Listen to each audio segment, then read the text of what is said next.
안녕하세요. 저는 30살의 여자입니다. 다들 처음 만난 분들이 제 직업을 들으면 열의 아홉은 많이 놀라시는데요.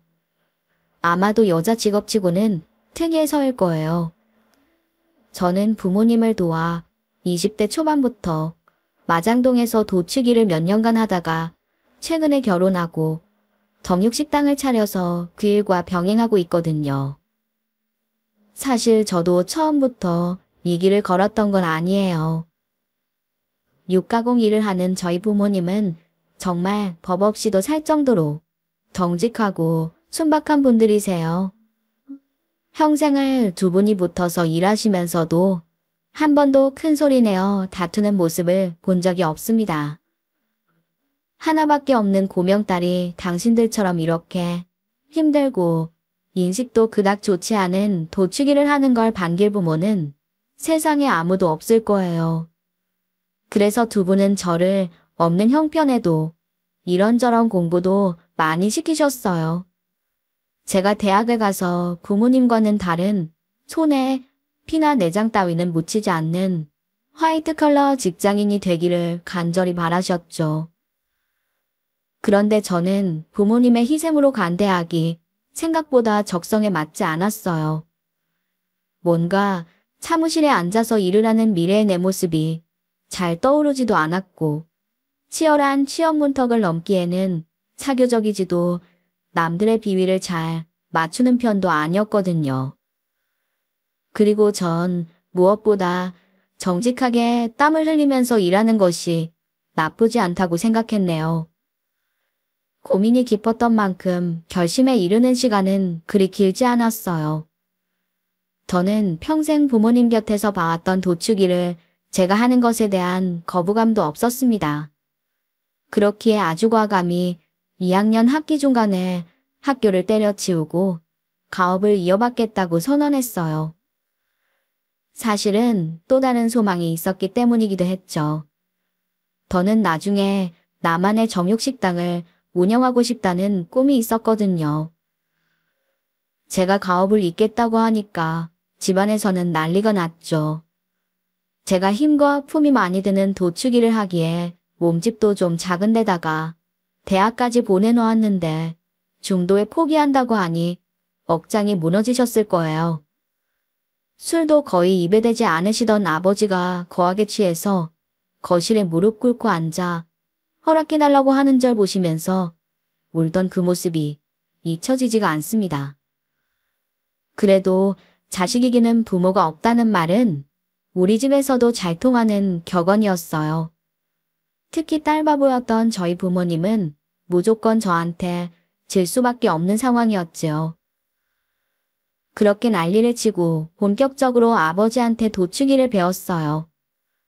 생각보다 발굴 작업은 매우 힘들고 위험한 작업이었습니다. 소나 돼지의 각 부위에 대한 특성에 대해 숙지해야 할 일도 많았고요. 그 당시 아버지 밑에서 도축일을 배우는 몽골인 청년이 하나 있었는데요. 그 사람은 저를 보며 자기랑 다르게 멀쩡히 대학에 다니다가 이 일에 뛰어든 이유를 당최 모르겠다고 했어요. 그 청년이 고개를 내젓는 것을 보고 오기가 생겨 더 매진했네요.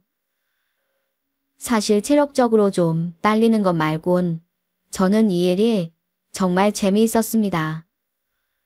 저는 지독하게 연습하고 아버지를 도와 일을 하면서 생각보다 빠른 기간에 도축일을 습득하고 식육처리 기능사 자격증도 딸 수 있었어요.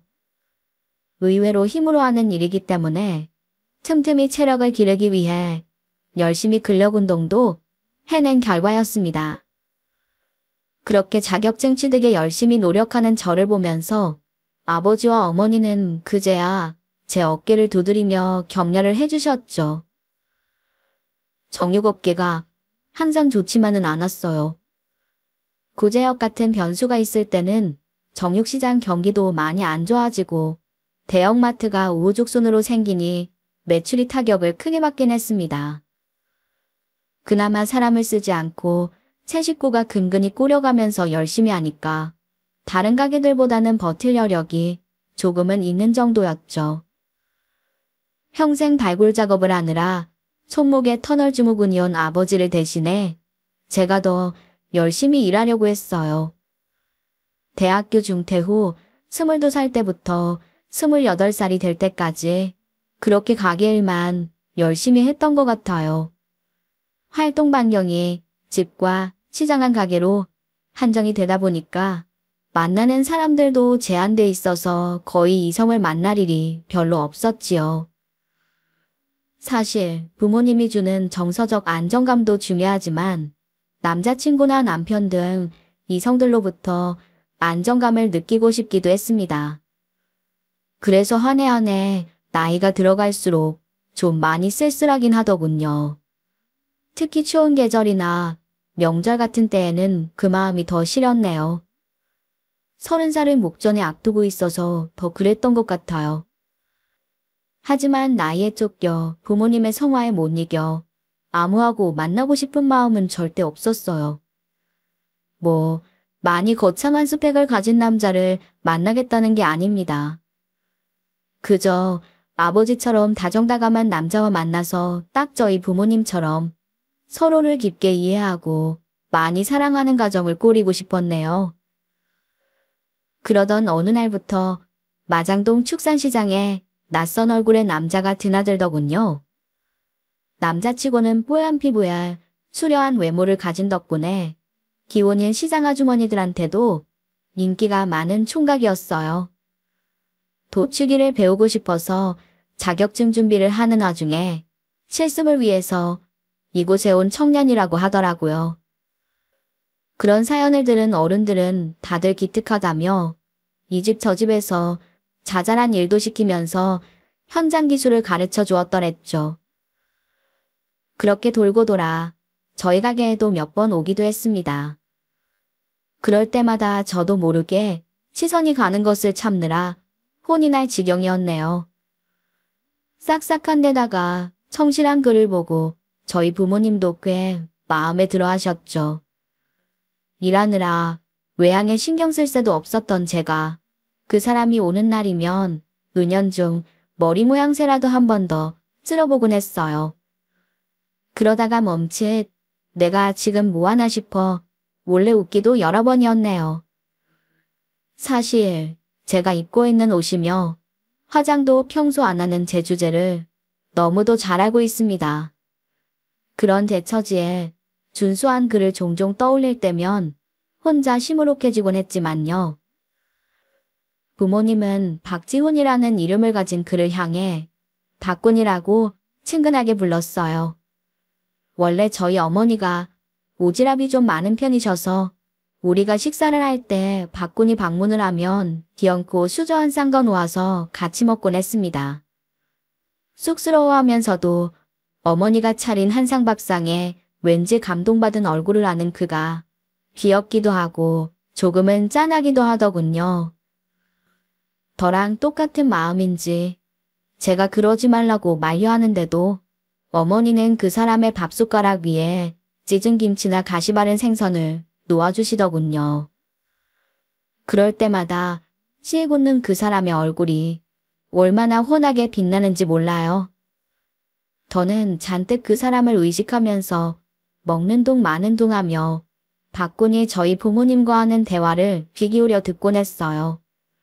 어딘가 고장난 듯 뻣뻣하게 다른 때와 다르게 행동하는 제 모습을 보고 아버지와 어머니가 빙그레 웃으시는 줄도 그땐 몰랐네요.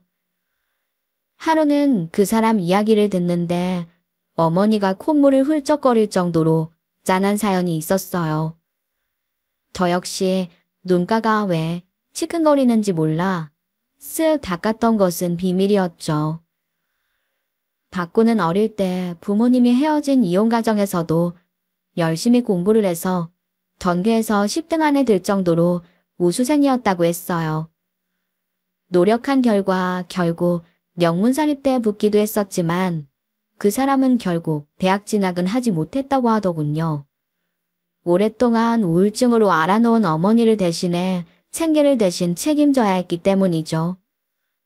헤어진 아버지가 일절 경제적 지원을 해주지 않아서 10대 청소년기부터 전단지 알바, 패스트푸드점이나 식당 알바 등 안 해본 것들이 없었네요.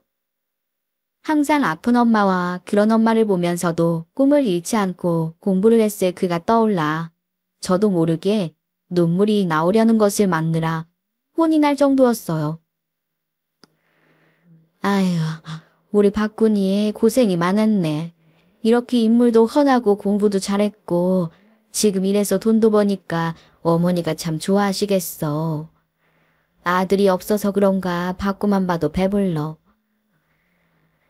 어머니의 칭찬에도 불구하고 그의 얼굴에 쓸쓸한 미소가 스치는 것이 아닌 척 보고 있던 제 눈에는 왜 다 보였을까요? 저희 어머니는 사실 제가 이 도축일 하는 것도 좀 마음에 들어하지 않으세요. 제가 더 나은 직업을 가지길 원하시는데 사실 그게 대학도 안 나온 사람한테는 좀 힘들잖아요. 늘 실망을 시켜드리는 것 같아서 죄송할 뿐이죠. 컴컴해진 얼굴로 자주적으로 말하는 그가 왠지 가슴에 사무치는 이유를 몰랐어요. 공부를 잘했으니까 나중에 사정이 좋아지면 다시 공부하면 되지. 여기 일도 고되고 인식이 좀 그래서 그렇지 생각보다 배워놓으면 전문성이 있어서 독립하기 나쁘지 않아. 힘내. 세상 좀 살다 보니까 나쁘고 힘든 일은 언젠가 그 끝이 있더라고. 사람이 열심히 살면 하늘도 그 사람을 도와주는 법이야. 마음 여리고 다정한 부모님도 그의 사연에 괜히 찡해져서 어떤 식으로든 위로를 하려고 애쓰시는 것이 빤히 보이더군요. 그렇게 한번 식탁을 튼 사이가 되니까 어느 순간부터 저희 집의 식탁은 달라지기 시작했습니다. 부모님은 매 식사 시간마다 자연스럽게 여벌수저 한 쌍을 꼭 올려놓고 두리번거리시더라고요. 그러던 어느 날이었어요. 왠지 허옇게 질린 낯색으로 온 그 사람에게 밥을 차려주려고 할 때였습니다. 깨작거리며 밥을 먹지 못하는 박군의 낯선 모습에 어머니도 걱정스럽게 그를 살펴보시더군요. 제가 건넨 국그릇을 받으려고 하는 그의 손과 제 손이 우연히 맞닿았는데 저는 토스라치게 놀라고 말았어요. 슬쩍 닿은 그의 몸이 너무 뜨거웠기 때문이었습니다. 몸도 안 좋은데 자기를 챙겨주는 저희 부모님 마음은 또 외면할 수 없어서 억지로 식탁에 앉은 것 같더라고요. 저는 그 순간 그의 미련함과 고운 마음에 저도 모르게 화합, 짜증이 솟구쳤네요. 사람이 아프면 아프다고 말을 해요. 넘어가지도 않을 밥을 먹겠다고 미련하게 밥상머리에 앉아서 다 죽어가는 꼴로 입에 넣고 있으면 어떡해요. 체하면 어쩌려고. 왜 이렇게 속상하게 만들어요. 그의 손에 쥔 숟가락을 휙 뺏자마자 저는 제가 무슨 짓을 저질렀는지를 깨닫고 얼굴을 벌겋게 붉히고 말았어요. 황당하게 쳐다보던 그의 눈빛과 애써 웃음을 참으려고 이를 악물고 계신 부모님의 얼굴을 보자마자 땅속으로 딱 꺼지고 싶은 마음만 들었습니다. 아니, 그러니까 내 말은 몸도 안 좋은 사람이면 어여어여 집에 들어가야지. 여기서 일하고 내키지도 않는 밥까지 두꺼비처럼 받아먹는 게 웃기지 않아요? 제가 생각해도 횡설수설하는 제 말은 참으로 우습지도 않았죠.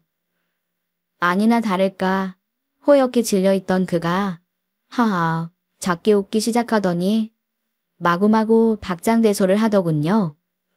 거기에 질세라 부모님까지도 참고 계시던 웃음을 터뜨려 버리셨어요. 저도 어이도 없고 민망도 해서 고개를 돌리다가 결국 따라 웃을 수밖에 없었네요. 그렇게 마음 놓고 시원하게 웃는 그의 모습이 보기 좋아서 말입니다. 웃음이 잦아들자 박군이 저희 부모님과 저에게 고개를 숙이며 감사를 표했어요.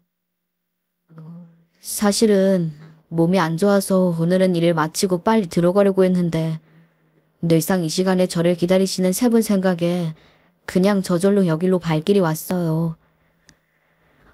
저런, 집에 어여 가서 어머니가 끓여주는 죽이라도 먹지 않고.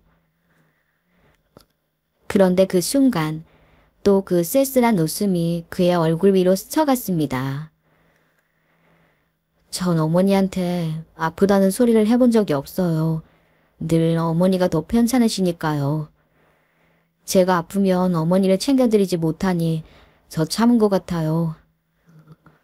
그런데 아저씨와 아주머니 그리고 미주씨 앞에서는 제가 아프면 아픈 대로 이렇게 티를 낼 수 있다는 게 너무 신기하고 좋아서 기어코 제가 여기 왔네요. 죄송해요. 몸이 안 좋아도 자기 집이 편치 않아서 여기로 왔다는 그의 말을 듣고 그냥 그대로 보낼 제 부모님이 결코 아니었어요. 그냥 편하게 몸 일 곳이라 생각하면 그냥 누우면 되는겨. 누추하지만 우리 집에서 쉬다가 가.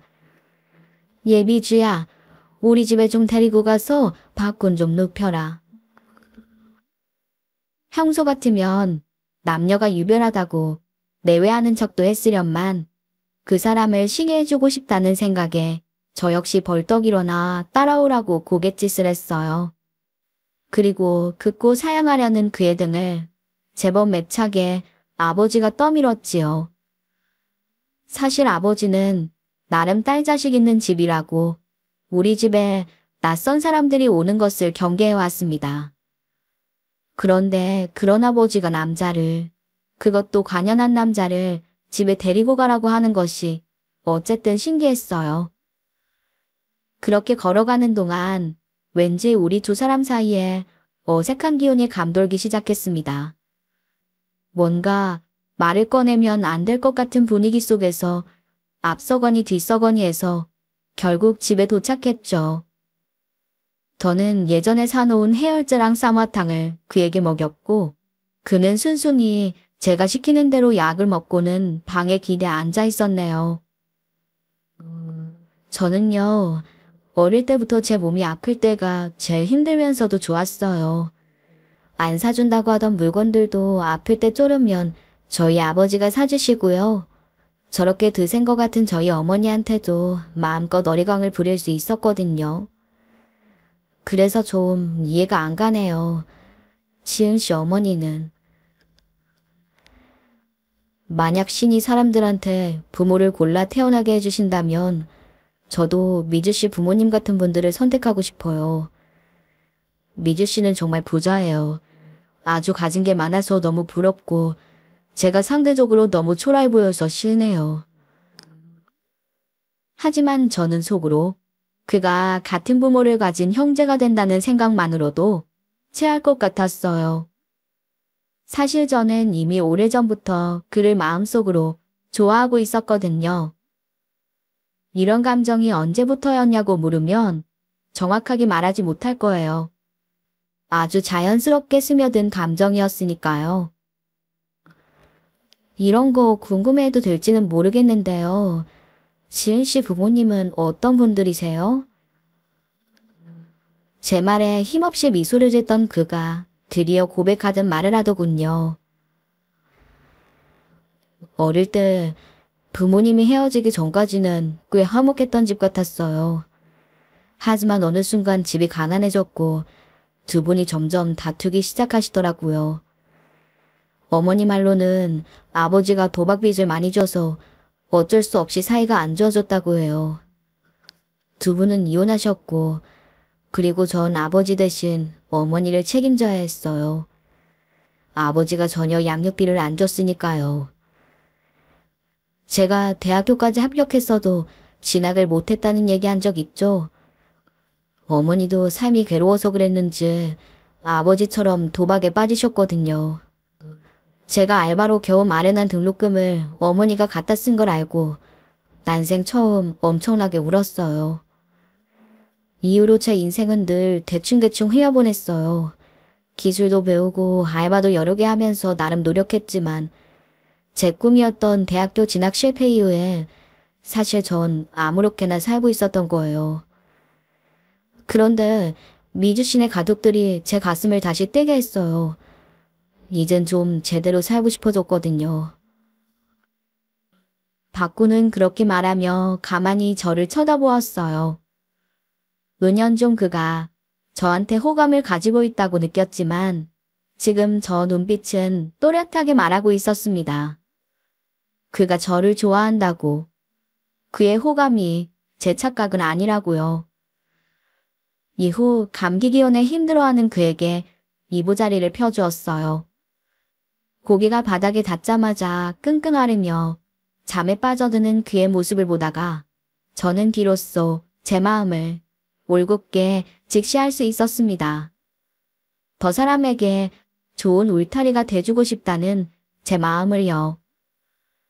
그렇게 한숨 달게 자고 난 그의 얼굴 혈색이 제대로 돌아온 것을 확인했고 저는 기다렸다는 듯 폭탄 선언을 했습니다.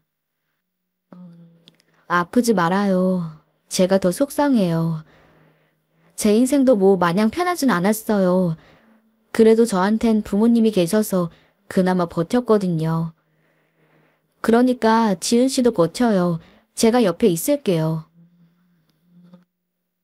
얼굴이 막 후끈거리고 목소리도 떨려서 고개를 숙인 채 소리를 질렀는데도 그 사람은 고요하더군요. 설마 저 사람이 거절을 하는 건가 싶어서 순간 비참한 기분이 들기 시작했어요. 하긴 나같이 손머슴처럼 생겨서 칼이나 잡는 여자를 누가 좋아할까 싶어서 울고 싶은 마음을 꼭 억누르며 그를 쳐다보다가 깜짝 놀라고 말았습니다. 그가 소리 없이 끄끄 눈물을 흘리고 있었던 거예요. 저는 가만히 그의 손을 잡아주다가 천천히 그의 덩치 큰 몸을 안아주었어요. 그 다음부터는 쑥스럽지만 일사천리처럼 이어졌네요. 제가 민망함을 무릅쓰고 부모님께 박군이랑 연애하고 있다고 말했어요. 그런데 두 분 중 한 분도 놀라지를 않으시더군요. 그 모습을 보고 제가 어이없어 하니까 어머니가 툭 말씀하시더라고요. 이 눈치도 없는 거사. 그렇게 티를 내는데 모르면 그게 사람이냐? 둘이 좋다면 됐다.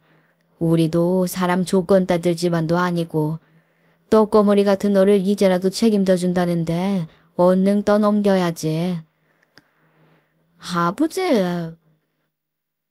그렇게 불총거리며 미친 척하고 소리쳤지만 저는 부모님이 가진 것 없어도 성실하고 다정다감한 그 사람 자체만을 봐주신다는 걸 알고 있었어요. 그리고 정말 그 사람을 자식처럼 받아들여 주신 것도요. 저는 그의 어머니한테도 인사를 드리러 갔습니다. 그런데 그 사람은 제가 인사드리러 가는 것을 걱정하기도 하고 부끄러워하기도 하면서 만류를 했어요. 하지만 저는 사람이 할 도리를 해야 한다는 생각으로 그 집에 찾아갔죠. 그런데 이런 말하기 참 그 사람한테 미안했지만 늘상 몸이 안 좋고 나약해서 어린 아들한테 몇 년을 기대어 살았다고 하기에는 첫인상부터 시어머니 들분의 인상이 그닥 좋게 보이지 않았어요.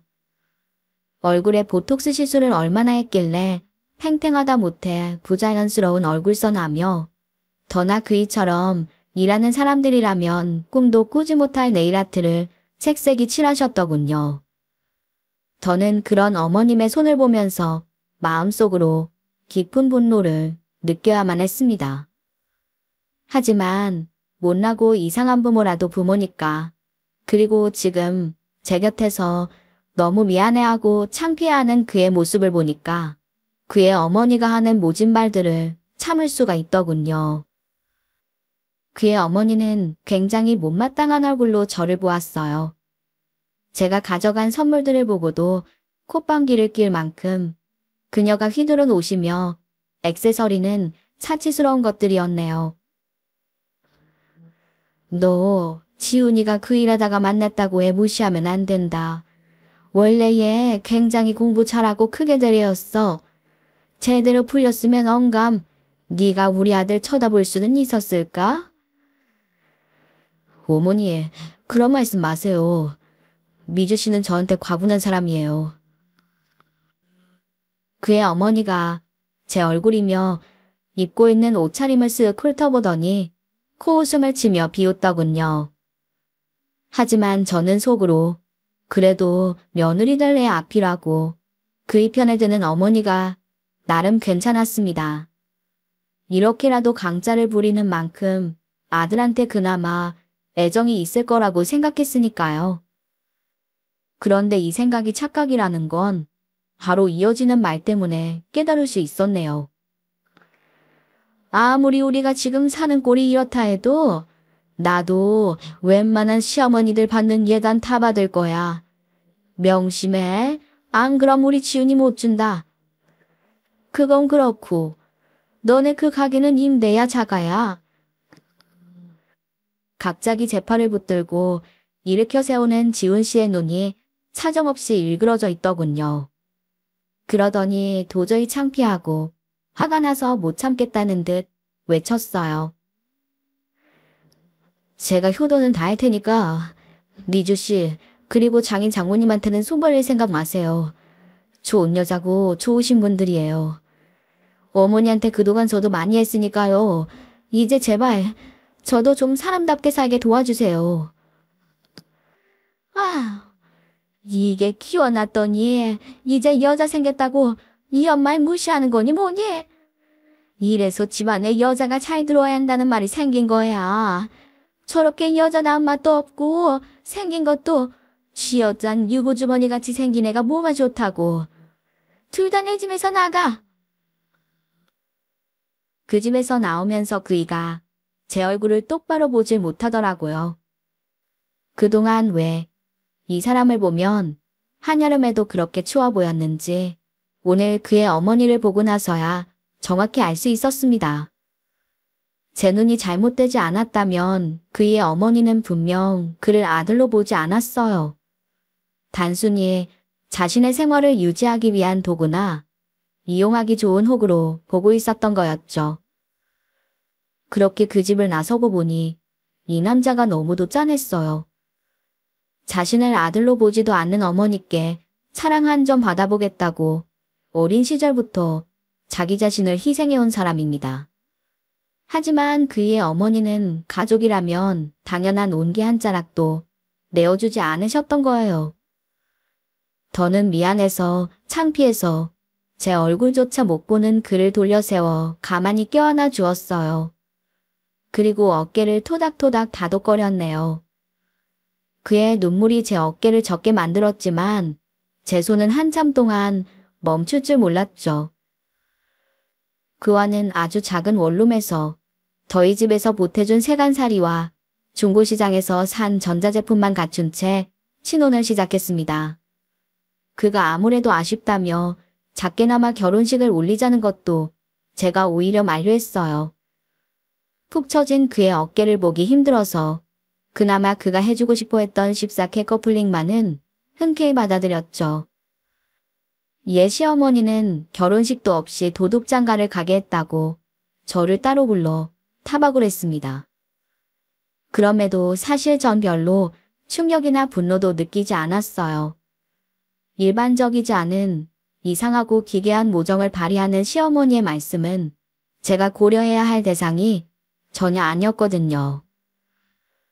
저는 자격증을 취득한 그와 함께 육가공을 하는 가게를 부모님의 도움을 받아 차렸어요.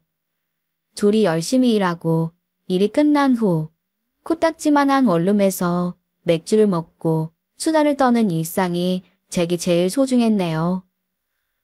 하지만 제가 잠든 후에도 여러 책을 읽고 노트에 뭔가를 잔뜩 정리를 하는 남편을 보면서 저는 남편이 가는 길이 이게 맞나 대신 생각하게 됐어요. 그렇게 생각이 많아지던 어느 날 그 사고가 일어났죠.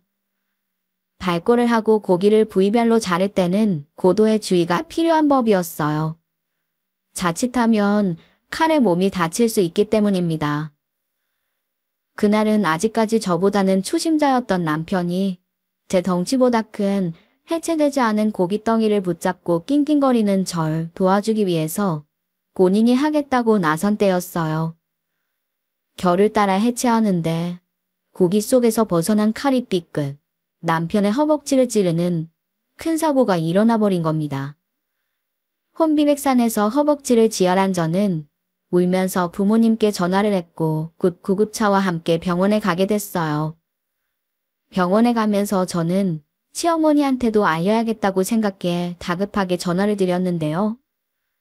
아들이 다쳤다는 제 전화를 받고서도 시큰둥한 시어머니의 반응에 저는 크게 충격받고 말았네요. 내가 그리도 칼 잡는 천한 일은 하지 말라고 했는데 기연코 고집 피우더니 많이 다쳤냐? 빨리 구급차가 도착해서 응급치료는 잘했어요. 그래도 수술은 해야 할 것 같아요. 좀 봉합하고 그러나 본데 굳이 거기 나까지 갈 일은 없지 않아? 사실 전 소식을 듣자마자 아무리 정없는 사람이라도 엄마니까 당연히 달려올 줄 알았어요. 하지만 저렇게 되묻는 시어머니의 시큰둥하고 귀찮은 기색이 가득한 목소리를 듣자마자 오히려 그녀가 오면 남편이 더욱 상처를 받을 수 있겠다 싶더라고요. 결국 남편은 서른 바늘을 꿰매는 나름 큰 수술을 해야 했습니다. 다친 건 본인인데도 저를 보며 미안해하는 그의 모습에 제 마음은 더 속상했네요. 저는 남편의 손을 꼭 잡고 그리고 조용히 제가 그동안 생각했던 것들을 꺼내보았어요. 자기야, 나 식당을 해볼까 해. 정육식당인데 그동안 내가 구성한 것들이 많아. 원래 나는 요리를 전공하고 싶었거든. 육가공 일을 하면서도 늘 어떻게 하면 이 신선한 고기를 더 맛있게 먹을 수 있을까 생각했어. 나 자신 있어. 그런데 이건 자기랑 관련된 생각인데 나는 자기가 이쪽 일 말고 공부를 해서 대학을 가고 그리고 자기가 꿈꾸던 직업을 가졌으면 해. 내가 봤을 때 자기는 이쪽 업계 별로 안 어울려. 잘하는 거 알지만 이 일은 잘하는 걸 떠나서 즐겁게 해야 오래오래 할 수 있어. 거절은 하지 마. 이건 내가 자기한테 투자하는 거야. 그럴 순 없어. 날 책임 없는 남자로 만들지 마. 미주 씨 혼자 고생하는 거 싫어. 어느 누가 자기를 책임 없는 남자로 본다거라. 장장 10년 넘게 어린 나이 때부터 어머니를 부양해온 사람을. 그런데 말이야, 사람은 다 자기가 잘하는 길이 있는 것 같아. 나는 이제 자기가 좋아하는 일을 했으면 해. 이제 좀 편하게 누려. 가족인 내가 자기를 위한다는데 뭘 빼고 그러냐? 남편은 계속 만류했지만 저는 부모님 도움을 받아 기업고 정육식당을 개업했어요. 그리고 남편을 강제로 입시학원에 등록시켰습니다. 그 시점부터 남편은 정말 지독할 정도로 공부에 매진했네요. 이런 이야기를 시어머니에게는 전하지는 않았어요. 일정 금액의 용돈만 드리면 아들 며느리 사는 얘기를 한마디도 묻지 않고 사돈 댁 안부도 묻지 않고 싹 사라지는 사람이 바로 저희 시어머니였거든요. 그 와중에 남편의 학업도 저희 식당 영업도 점점 나아져 갔습니다. 남편은 늦깎이 수능생이었지만 정말 밥 먹고 자는 시간 빼고는 책만 들여다보더군요. 마치 그게 절 위한 일이라는 것을 아는 것처럼요. 그리고 저도 처음에는 경쟁 식당들의 텃세로 좀 고생했지만 곧 제가 그동안 공부하고 개발한 고기 소스와 레시피로 점점 인기를 얻게 됐습니다. 그 와중에 남편은 아주 우수한 수능 성적으로 명문대 경영학과에 입학했어요. 또한 점점 매출이 늘게 되는 시점에 유명 먹방 유튜버가 우리 식당을 방문한 영상을 올려서 공전의 히트를 치게 됐네요. 그런데 사실은 그 유튜버도 가난한 시절 저희 부모님 식당에서 한 끼 이상을 신세졌던 가난한 고학생이었더군요. 우연찮게 부모님 집에 인사를 왔다가 부모님의 소개로 저희 식당에 오게 된 거였어요. 이런 작은 일을 통해서 사람의 선의가 어떤 식으로든 다 돌아온다는 것을 다시 한번 깨달을 수 있었네요. 그런데 그 유튜브 영상이 너무 인기가 많다 보니 시어머니까지 그 영상을 보게 될 줄은 꿈에도 생각을 못했던 건 제 불찰이었습니다. 마치 화가 난 멧돼지처럼 씩씩거리며 들이닥친 시어머니는 제게 왜 식당 개업을 한 걸 안 알려준 거냐며 화를 내시더군요. 그러다가 이내 탐욕스러운 눈빛으로 저희 식당 규모와 손님으로 꽉 찬 홀을 흐뭇하게 살펴보시기 시작했습니다. 왠지 그런 모습에서 불안함을 느꼈지만 너무 바빠 대수롭지 않게 넘긴 게 제 실수였을까요? 그 이후 한창 바쁜 시간대 시어머니가 어디선가 비슷한 분위기를 가진 여자들 무리를 이끌고 저희 식당으로 들이닥쳤어요. 그리고는 고기를 푸짐하게 시켜서 먹고 그냥 가버리시더군요. 그런데 문제는 이후로도 그런 일이 자주 일어났다는 겁니다. 제 가게를 도와주려고 오신 친정어머니가 어이없어 하며 나서려는 것을 제가 눈짓으로 조용히 만류했어요. 뭐라 말씀드리면 큰 소리로 홀에서 어깃장을 부릴 사람이라는 것을 잘 알았기 때문이었죠. 그런데 그게 끝이 아니었습니다. 시어머니는 제가 월 매출 1억을 찍는다는 소리를 어디에서 들었는지 이후로는 더 노골적으로 들러붙었어요. 눈 한번 깜빡이지도 않고 하는 말이 집을 옮겨달라, 오디오텔 마사지 회원권을 끊어달라, 골프를 배울 거니 장비를 사달라 등등 얼토당토하는 요구를 하시더라고요. 웬만하면 남편을 위해서 돈을 쥐어주던 저 역시 너무 대도하는 말에 모른 채 할 수밖에 없었습니다. 분명 한 번 들어주면 지속적으로 요구할 게 너무도 뻔해서요. 그러던 어느 날, 그날도 어김없이 많은 일행을 이끌고 와서는 가장 고급 부위의 소고기를 마구 시켜 드셨죠. 그 모습을 보며 저도 더 이상 가만히 있으면 안 되겠다 싶더군요. 결국 제가 정색을 하면서 영수증을 내려놓으며 어머니한테 말씀드렸습니다. 어머니, 자꾸 이러시면 저희 영업에 엄청 손해가 날 수밖에 없어요. 저번까지는 그냥 드셔도 이번부터는 계산 좀 해주세요. 얘가 왜 이래? 여기 사장이 내 아들이야. 내가 아들 가게에서 돈 내고 먹어야 돼? 김 여사, 며느리가 이렇게 뻣뻣하다고 왜 말 안 했어? 시어머니한테 너무한 거 아니야? 며느님, 그렇게 돈 밝히면 못 써. 아닌 말로 여기 어머니가 아들한테 얼마나 지극정성이었는데. 잘난 아들 찾았으면 어머니한테도 잘해야지. 잘난 아들이 얼마나 외롭고 불쌍하게 컸는지 모르는 여자들의 말은 가볍게 무시했습니다.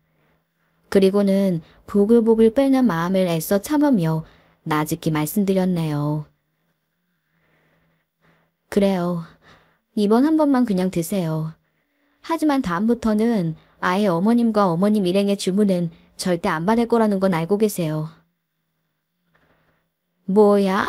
이 싸가지 없는 게. 대먹지 못한 것이 얼굴도 변변치 못하고 천하게 칼이나 잡고 도축이나 하던 것이 언감생신 돈 좀 벌었다고 유세야. 내가 네 남편 낳은 애미야. 너 계속 그따구로 굴면 내 아들이랑 갈라놓을 줄 알아라. 누가 들으면 정말 애지중지 금이야 오기야 키운 줄 착각하겠어요. 어린애한테는 나가서 돈 벌어오라고 하고 자기는 성형수술이나 하고 도박이나 하던 당신 같은 여자가 내가 보기엔 더 천해 보이네요. 내가 남편 때문에 겨우 참아주는 줄 알아요. 천하게 칼 잡고 짐승 잡던 여자가 사람이라고 못 잡을까. 당장 꺼져요. 그런 그 순간 남들 앞에서 망신을 당한 것이 분했는지 갑자기 시어머니가 제 따귀를 때리더군요. 제가 정말 어이가 없어서 대거리를 하려는 찰나 갑자기 제 앞을 남편이 가로막았어요. 그리고 심호의 뺨을 냅다 후려쳤습니다. 그렇게 갑자기 남편이 나타나서는 난리를 치는 시어머니의 팔을 획 하고 밀었어요. 저도 이렇게 격렬하게 화를 낼 줄 몰랐기에 너무 당황했습니다. 그렇게 끔찍하게 당하면서도 그동안 절절하게 효도를 다한 아들이 바로 제 남편이었으니까요. 아줌마, 난 당신 같은 엄마 없어. 왜 당신 말 듣고 미주 씨랑 헤어질 거라 착각하는 거죠? 아줌마 제발 그만해요. 아이고, 아들이 엄마를 잡고 있네. 이게 다 집안에 여자가 잘못 들어와서 그런 거야. 저 부여시 같은 것이 착한 널 단단히 올린 게야. 그런데 남편의 얼굴이 심상치 않았어요. 그토록 무섭고 절망한 남편의 얼굴을 본 적이 없었는데 그땐 정말 저도 건드리면 안 될 것 같더라고요. 엄마, 당신이 저한테 감히 그런 말을 할 자격이 있어요? 내가 지금 누구 만나고 왔는지 알아요? 저 아버지 만나고 왔어요. 아버지? 그 인간을 어디서 만나? 중동에서 일한다는 인간을. 다 들었어요. 당신이 어떤 짓거리를 했는지. 도박에 빠져서 아버지가 어머님을 위해 마련한 수술비까지 훔쳐서 달아나서 치료 한 번 못 받고 할머니가 돌아가신 것도. 그리고 저 크는 동안 아버지가 붙인 양육비랑 생활비도 다 당신 밑으로 들어갔던 것도. 다 거짓말이야. 너랑 나 버리고 간 인간 말 들을 거 없어. 널 낳고 키운 건 나야. 절 낳고 키우셨다고요? 설마 아직도 제가 모를 줄 아셨어요? 제가 입양하라는 거. 어머니 정 한번 받아보겠다고 아등바등 살았던 저를 가엾게 여긴 적도 없으면서 저하고 미주 씨한테 정말 잔인하게 끝까지 이렇게 보시는데 저 이제 안 참아요. 아니 못 참아요. 아, 그리고 당신들 무전치식으로 고소하기 전에 여기 먹은 거 다 계산해보 가세요. 저는 제 남편이 입양하였다는 사실에 다소 충격을 받았습니다. 하지만 그래도 키운 정이 있는데 아들을 그 오랜 시간 학대하고 이용해 먹은 그 여자의 낯짝이 더 소름 돋더라고요. 남편의 굳은 얼굴 보고 상황을 이해한 여자 하나가 얼른 계산을 하더니 도망치더군요. 그리고 시어머니는 남편에 의해 식당 밖으로 내동댕이 쳐졌어요. 모든 소란이 지나간 후 저는 남편에게 진실을 들을 수 있었죠. 아이가 생기지 않아 피덩이일 때 입양한 아들에게 적어도 시아버님의 애정은 진짜였어요. 중동에서 열도의 바람을 쐬면서 번 짠내 나는 돈을 거의 다 그 여자에게 붙였던 것을 보면 말입니다. 시아버지는 자신이 폐암에 걸려 시간이 없다는 것을 알고 난 후 마지막으로 아들을 수소문했다고 합니다. 그렇게 극적으로 남편을 만나자마자 그동안 남편이 겪었던 모진 시간을 다 전해 듣게 되신 거죠. 시아버지는 그동안 남편이 겪었을 고난에 엄청 오열하셨다고 해요. 그 이후 저희는 시어머니와 완전히 인연을 끊고 대신 여명이 얼마 남지 않은 시아버지의 마지막을 정성스럽게 지켜드렸어요. 시아버지는 남편의 품속에서 정말 평온하게 가실 수 있었습니다. 저 역시 남편에게 따스한 보정을 선사해준 시아버지를 정성스레 보내드릴 수 있었네요. 그 와중에도 추레한 행색으로 몇 번 더 시어머니가 찾아왔지만 스토킹으로 고소한다고 몇 번 으름장을 놓으니 언젠가부터는 나타나지 않더라고요. 하지만 그것도 다 일말의 양심이 있어서 그런 것이 아니라 남편이 강하게 경고했기 때문입니다. 그런 모습에도 저는 남편을 모른 채 해줬네요. 그이에게는 지나간 상처의 시간을 수습할 자격이 충분히 있으니까요. 그동안 정말 많은 일들이 생겼어요. 여전히 식당은 영업이 잘 됐고 남편은 무사히 졸업을 하고 대기업에 취업했어요. 그리고 저희에게는 내년 봄에 태어날 이란성 쌍둥이가 생겼습니다. 그이와 저는 아이들에게 약속했네요. 내년에 만날 우리 소중한 보물들에게는 꼭 햇살처럼 따사롭고 행복한 시간만 선물하겠다고요. 지금 남편은 제 곁에 누워 쥐가 난 제 발목을 주무르다가 잠이 들어 있어요. 저는 지금 이 순간이 너무도 행복합니다. 아마 오늘 밤은 제 남편의 근사한 얼굴을 보면서 잠이 들겠네요. 오늘은 하늘에 기도 하나 하고 자렵니다. 곧 태어날 우리 아이들이 저 말고 남편을 닮아 예쁘고 건강하게 태어나게 해달라고 말입니다. 오늘의 썰맘 사연에 여러분의 소중한 댓글 기다리면서 구독, 좋아요, 고민은 물론 알람 설정도 부탁드립니다. 그럼 오늘도 함께 읽어주셔서 감사합니다.